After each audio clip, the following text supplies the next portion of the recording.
Autre présidentielle qui sera observée de près sur le continent cette année, celle qui aura lieu au Cameroun le 12 octobre prochain. Au total, 12 candidats brigueront la magistrature suprême, dont le président sortant, Paul Biya, âgé de 92 ans et à la tête de l'État depuis 42 ans. Cette semaine, le quotidien camerounais Le Jour a mis en avant une tribune intitulée L'appel de l'histoire et signée par des intellectuels camerounais qui appellent l'opposition camerounaise à s'unir pour une véritable alternance démocratique. Pour en parler, nous recevons Calixte Beyala, écrivaine et signataire de cette tribune.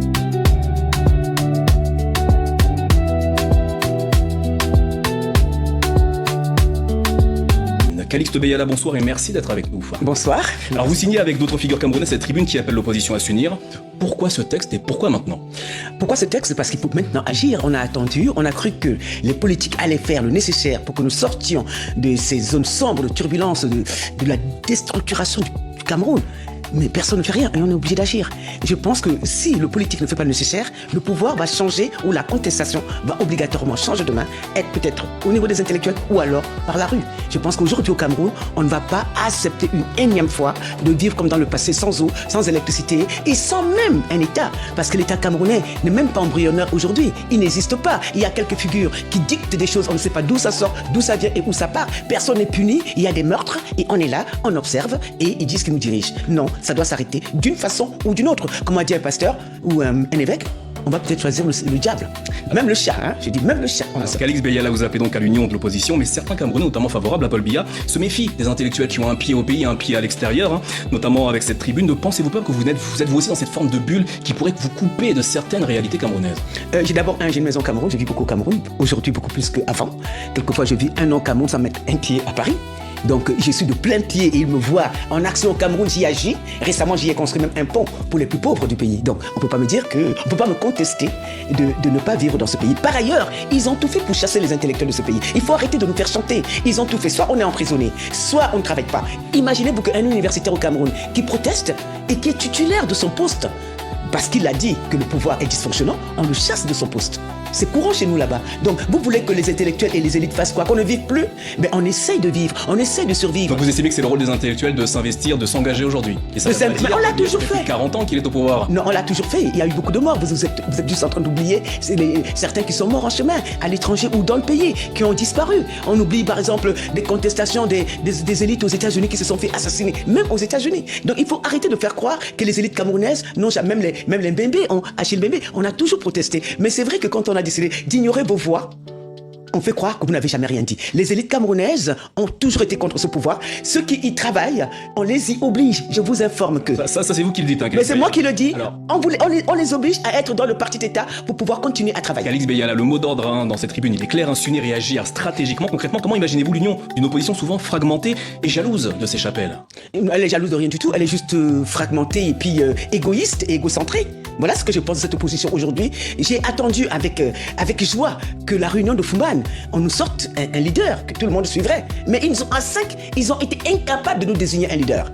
Vous vous rendez compte que l'urgence n'est pas soit son petit ego, c'est de sortir un peuple de la misère, c'est de sauver un peuple, de sauver un pays. Et ses opposants, aujourd'hui, n'en ont pas conscience. Quand on dit que c'est l'opposition la plus bête du monde, c'est avec raison. Moi, je les appelle la bande à Biya, parce que j'ai comme l'impression qu'ils font tout pour que Biya soit réélu. On ne va pas aller se disputer pour gagner 0,02% des voix. En s'unissant, Biya sera forcément battu, même si d'aventure, il s'est déclaré vainqueur. Calixte Beyala, vous insistez sur la nécessité d'un candidat unique.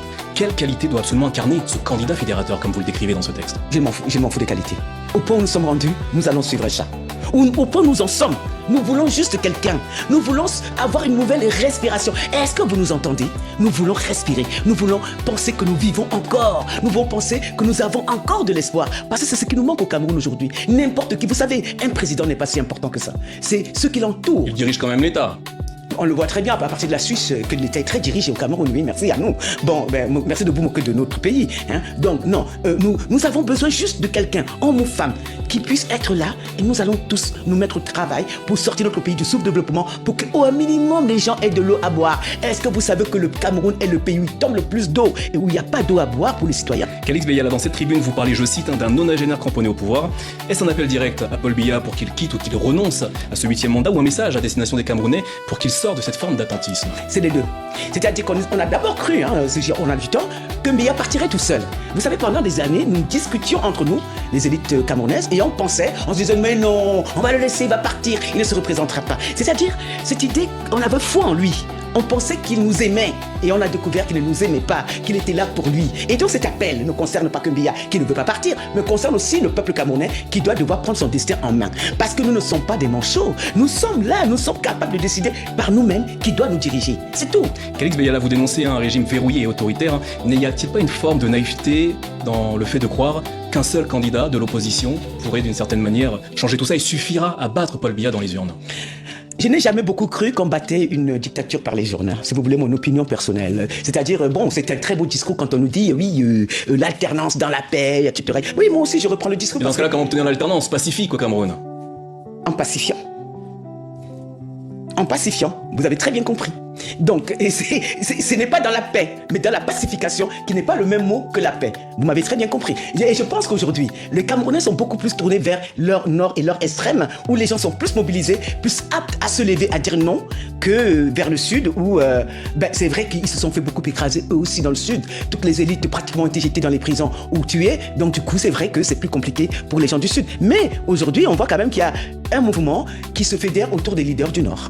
Dans cette tribune, également, vous parlez d'un État miné par les fractures séparatistes. Qu'est-ce que vous craignez face à cette situation actuellement au Cameroun, que vous décrivez comme cette fracture séparatiste dans le pays? Mais oui, mais il y a la guerre dans notre zone anglophone depuis des années. Nous y perdons beaucoup de nos enfants. C'est une hémorragie pour le Cameroun. Et il y a déjà peut-être 8 ans aujourd'hui que ce que le Nozo réclame d'une certaine façon son indépendance. C'est parti des petites choses. Ils voulaient des traductions en langue anglaise qu'ils n'avaient pas. On les obligeait à étudier en français. Donc peu à peu, tout s'est parti en vrille. Et aujourd'hui, notre zone anglophone, alors que nous avons toujours compté vivre ensemble, et on a toujours vécu ensemble, est à feu à sang. Nous ne nous cachons pas derrière nos petits doigts. Et en plus de ça, nous avons notre extrême nord où il y a des incursions de Boko Haram en permanence. Nous avons notre Est aussi qui est très fragilisé. Donc quand on parle de ça, il y a aussi l'idée aussi qui circule, puisque tout va mal, que les régions doivent finalement avoir leur autonomie, qu'on doit chacun vivre dans une forme de décentralisation avec des micro-États fédérés. Il y a tout ça qui circule en ce moment parce que vous savez que c'est difficile de partager la misère. Il est plus facile de partager l'abondance. Et aujourd'hui, nous partageons de la misère. C'est trop dur. Enfin, pour conclure, Calix Beyala, à travers cette tribune et avec vos nombreux signataires, vous proposez des assises nationales pour redéfinir le pacte républicain. Qui devrait y participer? Mais tout le monde. Toutes les élites du nord, du sud, de l'est, de l'ouest. Même les élites actuelles, donc? Oui, tout le monde doit... Actuel, qu'est-ce que vous appelez élite actuelle? Parce que vous me faites peur là. Les personnes qui dirigent le pays aujourd'hui. Oh non, mais là, ceux qui dirigent au pays aujourd'hui n'ont pas intérêt à ce que ça change. C'est à leur avantage.